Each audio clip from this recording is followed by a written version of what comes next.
अस्सलाम वालेकुम। आज हम लोग चैप्टर नंबर 2 में ही एक नया टॉपिक स्टार्ट करने लगे हैं, विच इज़ कम्प्लेक्स नंबर। अब ये कम्प्लेक्स नंबर्स क्या है, डेफिनेशन करने से पहले हम लोग बैकग्राउंड देखते हैं। बैकग्राउंड में क्या है कि ये हमें इनकी ज़रूरत क्यों पेश आई, या हम लोग कौन से नंबर्स हैं जो कम्प्लेक्स नंबर हैं। हालांकि रियल नंबर बहुत बड़ा सेट है हमारे पास, सारे रैशनल और सारे के सारे इरेशनल नंबर्स का हम लोग जब यूनियन लेते हैं तो बहुत सारे रैशनल नंबर्स आ जाते, बहुत सारे नंबर्स रैशनल है हमारे पास, बहुत सारे नंबर्स ऐसे हैं जो इरेशनल नंबर। तो जब उनका यूनियन लेते हैं तो एक रियल नंबर का जो सेट है वो एक बहुत बड़ा सेट बन जाता है। लेकिन उससे भी एक बड़ा सेट हम लोग कम्प्लेक्स नंबर डिस्कस करते हैं, कम्प्लेक्स नंबर्स का सेट।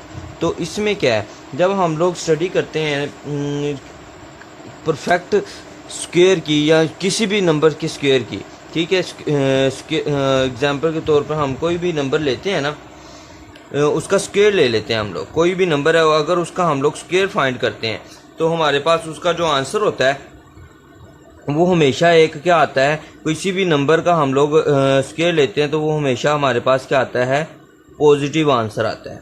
ठीक है, मीन ऑलवेज हमारे पास जो आंसर आता है वो एक पॉजिटिव नंबर आएगा हमारे पास। ओके, कोई भी नंबर हो, एक्स यहाँ पे कोई भी नंबर है हमारे पास तो उसका हम लोग लें स्क्वायर तो पॉजिटिव आएगा। लेकिन अब एक इक्वेशन ऐसी है, लाइक ये है हमारे पास एक इक्वेशन है, x square plus 1 is equal to 0। अब जब इसका हम लोग लेते हैं, इसको अब छोड़ दें, ठीक है, ये वैसे मैंने बताया कि जब स्क्वायर लेते हैं किसी भी नंबर का वो हमेशा पॉजिटिव आता है। लेकिन इस केस में आ जाए, जब हमारे पास ये इक्वेशन है तो हमारे पास x square is equal to क्या आ रहा है, -1। इसका मतलब ये है कि ये हमें ये बता रही है कि हम किसी नंबर का स्क्वायर लें, यहाँ पे एक्स का स्क्वायर लिया तो वो नेगेटिव आया, हालांकि हम बात कर रहे हैं कि वो हमेशा क्या आता है, पॉजिटिव आता है। तो इसका मतलब ये वाली जो इक्वेशन है वो इस चीज़ को क्या कर रही है, रद्द कर रही है कि वो पॉजिटिव नहीं आता। तो लेकिन अगर हम लोग अकॉर्डिंग टू नंबर देखें तो हमारे पास हमेशा वो क्या आता है, एक पॉजिटिव नंबर आता है। तो अगर इस तरह की कोई इक्वेशन आ जाती है तो उसके लिए उन्होंने क्या किया है, एक स्पेशल केस बना दिया है। उस मैथमेटिशियंस ने सोचा कि अगर इस तरह से आ जाता है तो वो हम लोग उसको जो कि रियल में नहीं एग्जिस्ट करता, मीन अगर हम लोग ये लेते हैं ना, कोई भी रियल नंबर लेते हैं उसका स्केल लेते हैं तो वो कोई ना कोई पॉजिटिव रियल नंबर आ जाता है हमारे पास।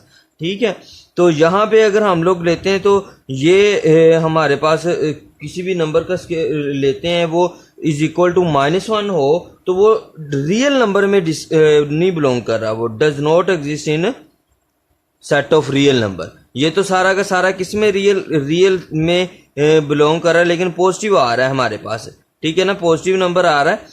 लेकिन ये जो है सेट ऑफ रियल नंबर में ही बिलोंग नहीं कर रहा है, एग्जिस्ट नहीं कर रहा। तो इसके लिए उन्होंने क्या सोचा कि हम लोग एक अलग से एक सेट बना लेते हैं जिसको कम्प्लेक्स नंबर्स का सेट बोलेंगे। लेकिन उसमें ये जो स्क्वायर रूट, ये अगर हम इन दो साइड पे स्क्वायर रूट ले लेते हैं तो एक्स हमारे पास क्या आ जाएगा, स्क्वायर रूट ऑफ -1 आ जाएगा। तो हमारे पास ये वैल्यू क्या बनती है, स्क्वायर रूट ऑफ 1। मीन ये कि स्क्वायर रूट के अंदर अगर कोई भी वैल्यू माइनस में आ जाती है तो वो हमारे पास सॉल्व नहीं होती। अगर आप कैलकुलेटर में भी करके देखते हैं तो वो आप लोगों के पास मैथ एरर लिख देगा या अनडिफाइंड लिख देगा। लेकिन मीन वो रियल नंबर्स में हमारे पास हम लोग उसको डिस्कस नहीं करते। तो उसके लिए उन्होंने इमेजिनरी का बोल दिया कि कम्प्लेक्स नंबर। तो ये स्क्वायर रूट ऑफ -1 को उन्होंने नाम दे दिया एक, वैसी एक स्विस मैथमेटिशियन था, उसने इस नंबर को नाम दे दिया आयोटा, जो कि हमारे पास आई है। ठीक है ना, आई को अटैलिक फॉर्म में लिखा हुआ, अगर आप लोग बुक में देखें ना, इसको अटैलिक फॉर्म में थोड़ा सा लिखा हुआ टेढ़ा सा करके, ये देखें आयोटा, ये ओके, ये लिखा हुआ लेटर आयोटा। ठीक है, हम लोग इसको आयोटा बोलते हैं, ये स्पेलिंग भी मैं राइट कर देता हूँ। ठीक है, अब ये हमारे पास अगर हम लोग ये आयोटा किसके इक्वल है, स्क्वायर रूट ऑफ -1 के। ओके, अब अगर हम लोग देखें ज़रा, दोनों साइड पे स्क्वायर ले लें अब, तो अयोटा स्क्वायर किसके इक्वल आ जाएगा हमारे पास, ये -1 का स्क्वायर, तो ये स्क्वायर के साथ स्क्वायर रूट कैंसिल, तो अयोटा स्क्वायर किसके इक्वल आ गया, -1 के। अब आप लोगों ने ये दो चीज़ें याद कर लेनी है कि हमारा अयोटा जो है वो किसके इक्वल है, स्क्वायर रूट ऑफ -1 के इक्वल है, और हमारा जो अयोटा स्क्वायर है वो किसके इक्वल है, -1 के इक्वल है। ठीक है, तो अब हम लोग देखते हैं आगे के हमारे पास कम्प्लेक्स नंबर की डेफिनेशन क्या है। ये तो आप लोगों ने राइट नहीं करना, ये याद कर लीजिएगा फिलहाल, बस ये चीज़ आप लोगों ने देखनी है। Iota is equal to square root of -1 और iota square of is equal to iota is equal to square root of -1 और iota square is equal to -1, ये चीज़ है। अब कम्प्लेक्स नंबर की हम डेफिनेशन करते हैं। ठीक है, तो definition of a complex number, definition of complex number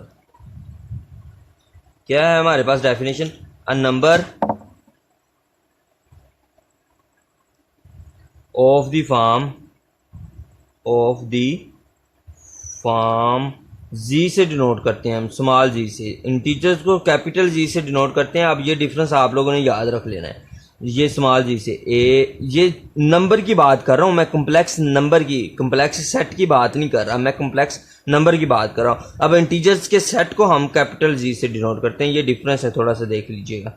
A plus B aorta, यहाँ पे जो ए और बी है ना, वेयर ए एंड बी, ये जो ए और बी जो है नंबर्स, मैं इसको यूं लिख लेता हूँ, ए और जो बी जो नंबर्स हैं वो बिलोंग कर रहे हैं रियल नंबर से, आर रियल नंबर्स, ये हमारे पास कहाँ से बिलोंग कर रहे हैं, रियल नंबर से। एंड ये जो अयोटा लिखा हुआ है, ये जो लिखा हुआ है ये, ठीक है, और ये अयोटा किसके इक्वल है, अभी हम बात करके आए हैं किसके इक्वल है, अयोटा हमारे पास स्क्वायर रूट ऑफ -1 के इक्वल है, तो वो हम लोग राइट कर लेते हैं, ये किसके इक्वल है, square root of -1।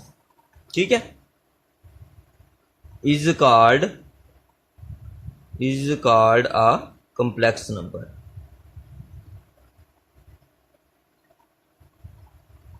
number and it is represented by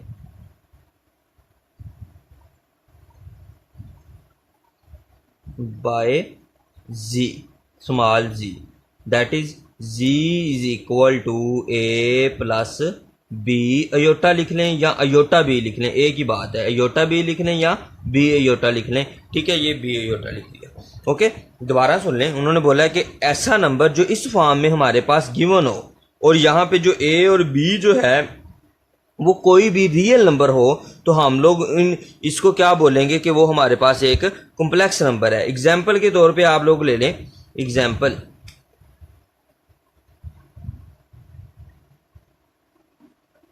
हमारे पास कोई भी, हम ए और बी की कोई भी वैल्यू ले लेते हैं, चले ए ले लेता हूँ मैं 4, बी ले लेता हूँ मैं 3 ले लेता हूँ। ठीक है, और साथ में योटा मैंने वो लिख लिया, तो 4 + 3 योटा ये हमारे पास क्या है, एक कम्प्लेक्स नंबर है। ठीक है, अब अगर हम लोग बात करें कि हमारे पास सेट ऑफ कॉम्प्लेक्स नंबर को हम किससे, ये कॉम्प्लेक्स नंबर को हम जी से डिनोट करते हैं। अब अगर हम लोग बात करें सेट ऑफ कॉम्प्लेक्स नंबर की, तो वो किस तरह से हम लोग राइट करते हैं या शो करते हैं, set of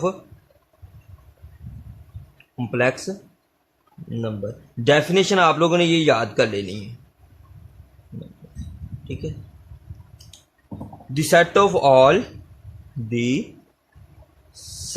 of all complex numbers is denoted by C। हम लोग रियल नंबर को जी से डिनोट करते हैं, लेकिन उसके सेट को किससे डिनोट करते हैं, C से डिनोट करते हैं, denoted by C and C is equal to Z such that Z is equal to A plus किसके हैं, बी अयोटा के। ये अभी हम राइट करके आए, वेयर, अब ये सारी जो डेफिनेशन थी वो इस तरह मैं लिखने लगा हूँ, where A and B belongs to, किससे बिलोंग कर रहे हैं, अभी हमने बात बताई कि रियल नंबर से, तो वो हम लोग राइट कर लेते हैं कि कहाँ से ये बिलोंग कर रहे हैं, सेट ऑफ रियल नंबर से। एंड और क्या है, अयोटा जो है मतलब कि ये यूज हो रहे हैं तीन चीजें, ए है, बी है और अयोटा है। और जो अयोटा है वो किसके इक्वल है, स्क्वायर रूट ऑफ -1 के। ये सारा हम लोगों ने शो कर दिया कि कम्प्लेक्स नंबर को किस तरह से हम लोग डिनोट करते हैं। अब हम लोग बात करते हैं, हमारे पास ये जो z लिखा हुआ है ना, ये कम्प्लेक्स नंबर है। इसमें अगर हम लोग देखें, एक ये a लिखा हुआ है और एक b अयोटा लिखा हुआ है, ठीक है। इसका मतलब ये है कि कम्प्लेक्स नंबर में हमारे पास अगर कोई भी कम्प्लेक्स नंबर है ना, वो उसके 2 पार्ट्स हैं। उस नंबर के कितने पार्ट्स हैं, 2 पार्ट्स हैं हमारे पास, ठीक है। तो उन दोनों पार्ट्स में क्या क्या चीज़ है हम लोग देख लेते हैं। ये हमारा क्वेश्चन भी है, क्वेश्चन नंबर 2 है या 3 है, ठीक है। क्वेश्चन नंबर हमारा 3 है, ठीक है। तो हम लोग अभी देख भी लेते हैं, फिर बाद में क्वेश्चन कर लेंगे। रियल पार्ट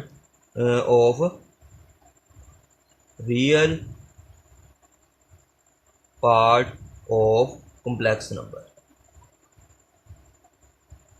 एक को हम रियल पार्ट बोलते हैं और एक को इमेजिनरी। जिसके साथ योटा लिखा होता है वो हमारे पास इमेजिनरी पार्ट होता है, और जो जिसके साथ कुछ भी नहीं लिखा होता वो हमारे पास एक रियल पार्ट होता है, ठीक है। तो हम लोग देख लेते हैं।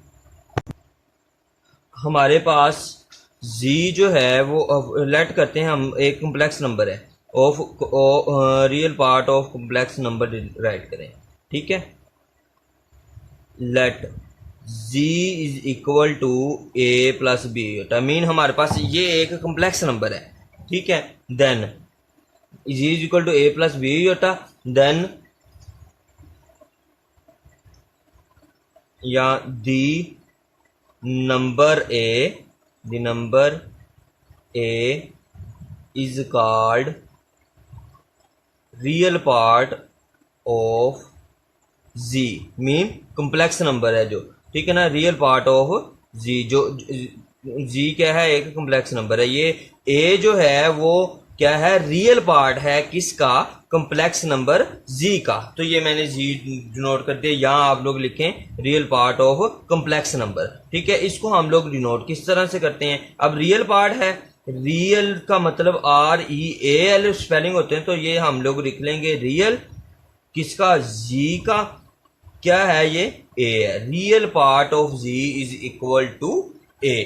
यहाँ पे कोई भी हम लोग ले लें, एग्जाम्पल के तौर पे हम लोग, मैं बता देता हूँ आप लोगों को। लाइक अगर हम लोग बात करते हैं, ये हमारे पास एक कम्प्लेक्स नंबर अभी हमने लिया था, यही लिया था, ठीक है। अब अगर हम बात करें, ये एक कम्प्लेक्स नंबर है, इसमें हमारे पास रियल पार्ट कौन सा होगा, तो रियल पार्ट ऑफ z हमारे पास ये कौन सा होगा, 4 होगा, सिंपल। अगर हमारे पास योटा के बगैर वाला जो नंबर होगा वो रियल पार्ट होगा, ठीक है। और योटा वाला जो नंबर होगा वो हमारे पास इमेजिनरी होगा, लेकिन वो योटा नहीं राइट करेंगे, वो नेक्स्ट हम देख लेते हैं। Real part of z is equal to 4। ऐसे कोई एक और ले लेते हैं, ये ले लेता हूं मैं 10 प्लस योटा।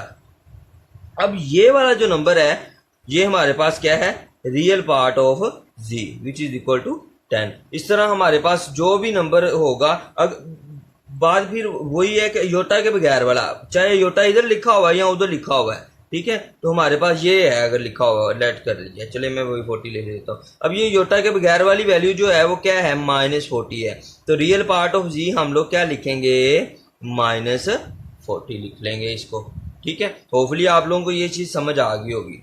अब देख लेते हैं, ये तो हो गया real part of complex number, ठीक है। अब हम इमेजिनरी की बात कर लेते हैं। जो योटा वाली साइड होती है उसको हम लोग इमेजिनरी बोल देते हैं। क्या लिखेंगे हम लोग, डेफिनेशन करते हैं या मेथड करते हैं, imaginary part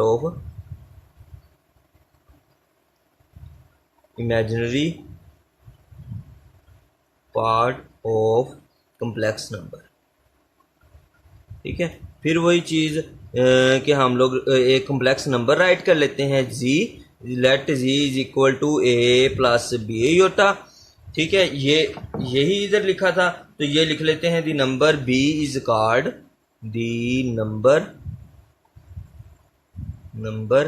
b is called imaginary part of complex number या ऑफ जी।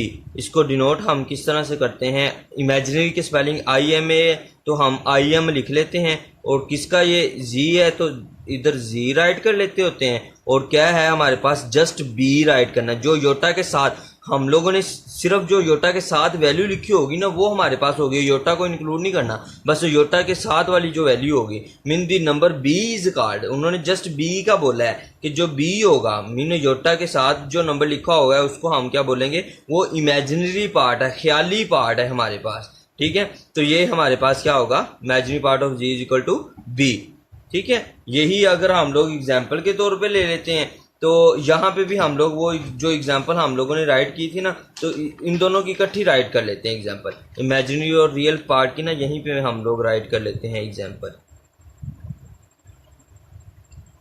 हमारे पास कोई नंबर था जो हम लोगों ने लिए थे, ये मैंने ये नंबर लिया था z is equal to 10 plus iota, ये लिया था। अब अगर हम लोग इसके रियल पार्ट की बात करते हैं तो वो मैंने बता दिया था क्या आया था, 10 आया था। अब अगर मैं इमेजिनरी पार्ट की बात करता हूँ, imaginary part of z is equal to, हमने बात की थी योटा के साथ वाली जो वैल्यू होगी। अब यहाँ पे कुछ नहीं लिखा होगा, जब कुछ ना लिखा हो तो हमारे पास क्या होता है 1 होता है। तो ये हमारे पास इमेजिनरी पार्ट इसका क्या हो जाएगा, 1 हो जाएगा। ठीक है, अब हम यहाँ दूसरे एक और कम्प्लेक्स नंबर की बात कर लेते हैं। चलो ये एग्जाम्पल 1 होगी, अब एग्जाम्पल 2 ले लेते हैं। एग्जाम्पल 2 है जी इज इक्वल टू -4 योटा -40। ठीक है, अब देखें रियल पार्ट हमारे पास वो है जो योटा के बगैर है, वो ये है। ठीक है, हम लोगों ने बात डेफिनेशन गौर से समझे, यहाँ पे प्लस का साइन है तो यहाँ पे अगर माइनस आए तो वो रियल पार्ट में इंक्लूड होगा, मीन वो पूरा नंबर होगा हमारे पास, माइनस उसी नंबर के साथ ही होगा। तो ये -40 और ये इमेजिनरी जो पार्ट होगा जो जी का वो क्या है, अयोटा के साथ क्या लिखा हुआ है -4, तो ये इमेजिनरी पार्ट क्या हो जाएगा हमारे पास -4 हो जाएगा। तो ये इस तरह से हम लोगों ने कर लेना है जी। क्वेश्चन 1 और क्वेश्चन नंबर 2 जो है वो हम लोग बाद में डिस्कस करेंगे। क्वेश्चन नंबर 3 अभी कर लेते हैं, ये भी हम लोगों ने ये वाला काम किया ना तो यही इसमें करना है, तो इसलिए मैं अभी ये वाला आपको करवा देता हूँ। उन्होंने क्वेश्चन नंबर 3 में बोला है right the real and imaginary part of the following numbers. उन्होंने फॉलोइंग कुछ कम्प्लेक्स नंबर्स दिए हुए हैं, मीन ये 1 प्लस योटा हमारे पास एक कम्प्लेक्स नंबर है, तो मैं राइट कर लेता हूँ let z is equal to 1 plus iota के हमारे पास ये कम्प्लेक्स नंबर है। जी के साथ हमने कम्प्लेक्स नंबर को डिनोट किया था तो मैंने लिख लिया z is equal to 1 plus iota, let कर लिया हम लोगों ने। ठीक है, तो हम लोगों ने इसका रियल और इमेजिनरी पार्ट बताना है, रियल एंड इमेजिनरी पार्ट बताना है। तो real part of z is equal to क्या आएगा, वो हमारे पास real part of z is equal to 1 आएगा, और इमेजिनरी पार्ट भी हमारे पास क्या आएगा, योटा के साथ कुछ भी नहीं लिखा हुआ, मीन 1 कुछ ना लिखा होगा तो 1 होगा, तो ये हमारे पास क्या आ जाएगा 1 आ जाएगा। आगे ही नेक्स्ट हम लोग पार्ट 2 पे मूव करते हैं। पार्ट नंबर 2 इसका बोला है उन्होंने -1 प्लस 2 अयोटा। तो अगर इसको देख लेते हैं तो इसमें उन्होंने हम बोलें कि जी इज इक्वल टू, लेट किया कि जी हमारे पास किसके इक्वल है, 1 प्लस अयोटा के इक्वल है। तो रियल पार्ट हमारे -1 प्लस 2 योटा के इक्वल है, तो रियल पार्ट हमारे पास किसके इक्वल आएगा, जो योटा के बगैर है वो ये है, तो क्या आ जाएगा -1। उसके बाद इमेजिनरी पार्ट ऑफ जी हमारे पास क्या आ जाएगा, जो योटा के साथ वैल्यू लिखी हुई है 2 योटा है ना, तो योटा के साथ क्या लिखा हुआ है 2 लिखा हुआ है, तो इमेजिनरी पार्ट हमारे पास क्या आ जाएगा 2 आ जाएगा। अगर आप लोगों ने इसको RE नहीं लिखना तो आप प्रॉपर वो लिख रहे हैं real part is equal to 1, real part is equal to -1, imaginary part is equal to 2। तो इस तरह भी आप लोग राइट कर सकते हैं, उसमें भी कोई हर्ज नहीं है। तो थर्ड वाला पार्ट आप लोगों को करवा देते हैं -3 योटा प्लस 2, ये लिखा हुआ है। तो ये हमारे पास क्या होगा, let z is equal to -3 iota plus 2। तो ये हमारे पास क्या चीज़ आ जाएगी, रियल पार्ट इसका क्या आएगा, real part of z is equal to, real part बताना है। अब रियल पार्ट हमारे पास योटा के बगैर वाला है, वो चाहे पहले लिखा है या बाद में, ये बाद में लिखा तो ये आ जाएगा 2। ठीक है, इमेजिनरी पार्ट हमने देखना ये है कि रियल पार्ट कौन सा है और इमेजिनरी पार्ट कौन सा है, वो चाहे पहले लिखा हो बाद में लिखा हो, हमें उससे कंसर्न नहीं है। जो अकेला लिखा हुआ है वो रियल है और जिसके साथ योटा लिखा हुआ है वो हमारे पास इमेजिनरी है, बस इस बात का ख्याल रखना है। अब ये योटा लिखा हुआ है तो ये इसके साथ योटा के साथ क्या है -3 है, तो हम लोग राइट कर लेते हैं ये -3 है। ठीक है, होपफुली आप लोगों को ये समझ आ गई होगी। अब 4 वाला पार्ट आप लोगों ने खुद करना है, 6 वाला भी पार्ट खुद करना है। 5 वाला मैं आप लोगों को बता देता हूँ। उन्होंने बोला है -3 अयोटा। अब -3 अयोटा को हम लोग क्या राइट कर सकते हैं, let z is equal to 0, -3 iota 0 minus करें कुछ भी वही नंबर आ जाएगा हमारे पास, तो इसलिए मैंने इसको ये लिख लिया। तो रियल पार्ट इसका क्या है, हमारे पास है ही नहीं है, मीन 0 है, तो ये 0। और इमेजिनरी पार्ट हमारे पास क्या है, अयोटा के साथ क्या लिखा हुआ है -3, तो ये हमारे पास क्या आ जाएगा -3। ठीक है, तो इस तरह हम लोगों ने इसको राइट कर लिया है। नेक्स्ट जो 2 पार्ट्स रह गए हैं वो आप लोगों ने खुद ट्राई करने हैं। कोई भी क्वेश्चन हो तो आप लोग पूछ लीजिएगा। आज के लिए इतना ही काफ़ी है। ओके, अल्लाह हाफिज़, अस्सलाम वालेकुम।